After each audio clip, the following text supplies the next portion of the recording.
Kumusta guys? Magluluto na naman ako ng isang simpleng ulam. At ayan, nagisa na ako ng garlic. At yung nasa gilid guys ay karne ng baboy. Pinakuluan ko na yan.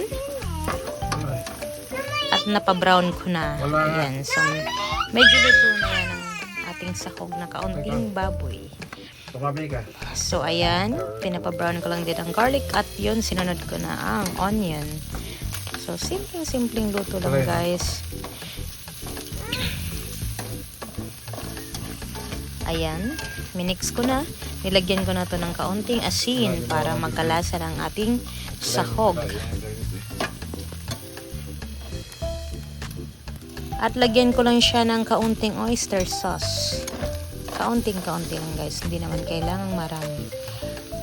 Ayan, so nilagay ko na ang kalabasa. So itong lutuin ko guys ay semi-pakbet. Kasi yung mga ingredients ko kulang. So ayan, lagyan ko na lang siya ng kaunting water.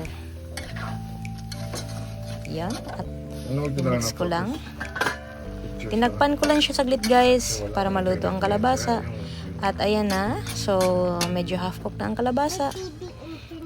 At isunod naman natin ang ibang mga gulay na ating ingredients.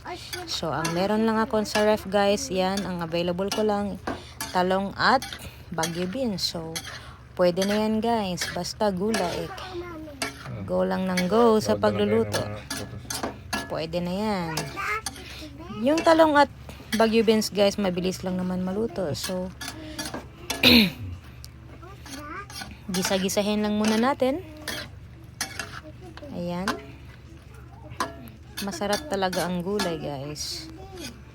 Kahit araw-arawin mo pang kainan, okay lang.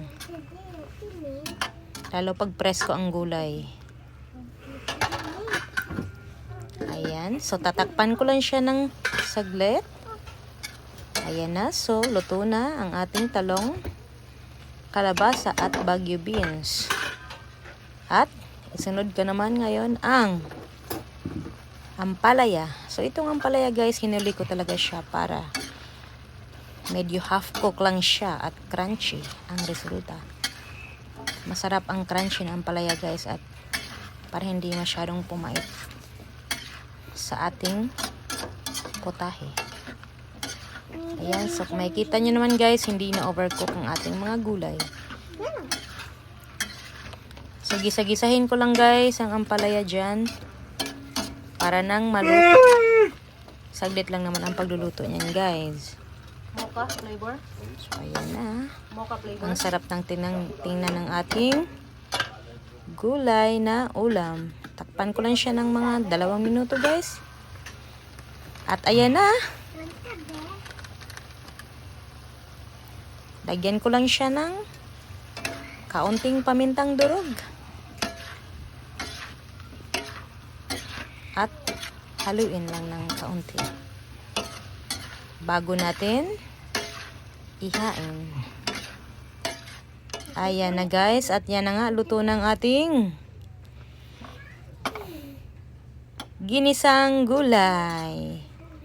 At ayan na guys, may kanin na. So meaning guys, kainan na. That's it guys. Yummy.